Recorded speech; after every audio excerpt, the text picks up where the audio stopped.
The human being. Part 1, Brain and Mind, the Ego, Personality, and Consciousness. Part 2, The Soul, or Connection with the Cosmic Whole or Universe. Part 1. Friends, some of you may already know that I like things and explanations that are simple and straightforward.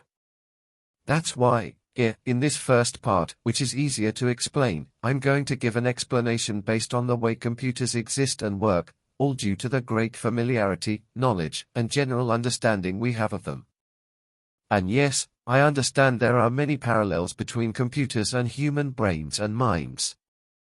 To begin, we see that in computers, we primarily have two distinct components or elements, hardware and software.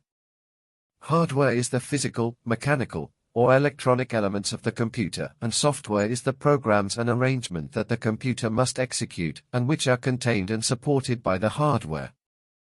Well, the same would happen in the brain-mind, with hardware representing the physical, chemical, and biochemical elements, neurons, etc., or brain. And software corresponding to or being sensitive computation, such as instincts, feelings, neuronal forms and systems of intelligent computation, etc. Therefore, the physical support of human psychology will be represented by the brain, its neurons, its biochemical processes and products, its electrical transmission circuits, etc. But since all this is simply material of little interest for a higher psychological study, we won't pay much attention to it.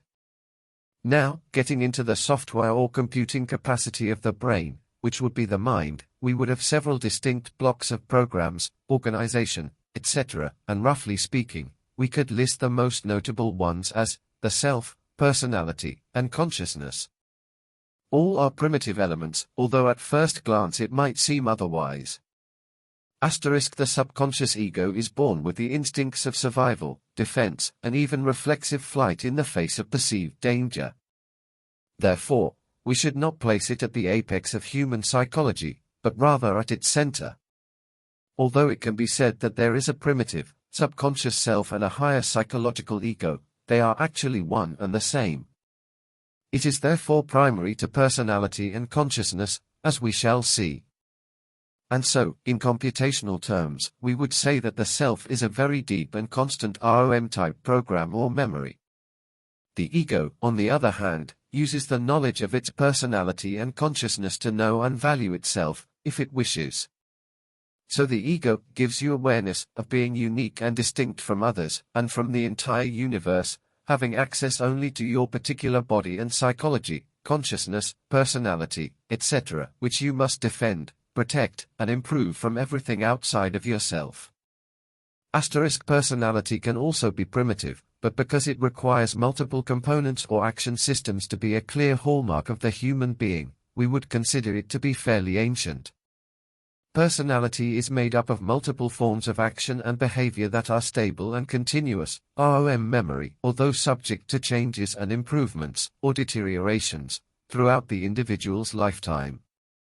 It is made up of all the stable action systems of each individual, partly natural or inherited, but mostly learned and adapted through the individual's experiences and life.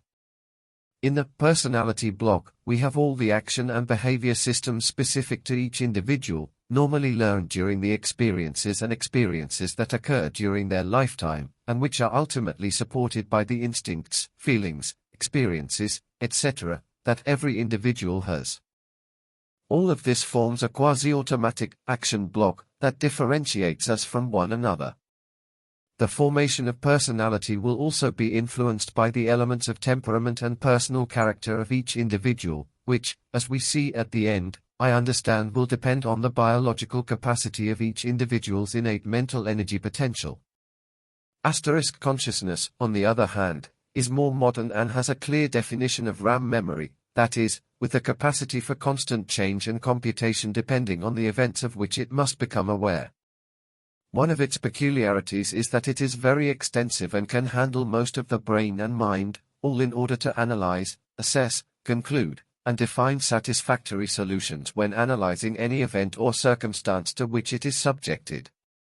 Therefore, we can say that conscience is supported by all parts of the brain, and therefore there is no specific place where one can say, yes, conscience is located here. On the other hand, conscience is not only a moral analysis of events, but a general and total analysis of them, being able to assess morality, complexity, beauty, appropriateness, etc. Therefore, becoming aware of something is to analyze it, assess it, and therefore, feel it intelligently and sensitively in its entirety, and at the same time, something that computers cannot do at the moment. Other peculiarities or characteristics of the brain-mind, and embedded more within personality, may be the so-called temperament and character, which I understand to be rather peculiarities of the sources and energy potential that the brain has to work with, and which do not seem to be the same for everyone, but rather some of us tend to use more expansive and higher energy potentials, and others lower and more constant potentials. As seen in the drawing, we use an electric battery as proof of the brain's energy potential. And this clearly shapes and influences the development and use of personality, with some being more effusive, aggressive, quick to respond, and prone to command and dominance, while others are more reflective and consistent in their actions, more inclined to solve and provide better solutions to problems, etc. That is to say, the innate energy potential can develop some elements of human psychology and personality more and others less, so each person tends to manage their instincts, feelings, deductive ability, etc., better or worse, depending on the energy potential they use. Well, that's all for now in this summary, although the drawing can greatly expand and deduce more explanations. P.S. The second drawing corresponds to the video of the explanation about the soul. Thank you.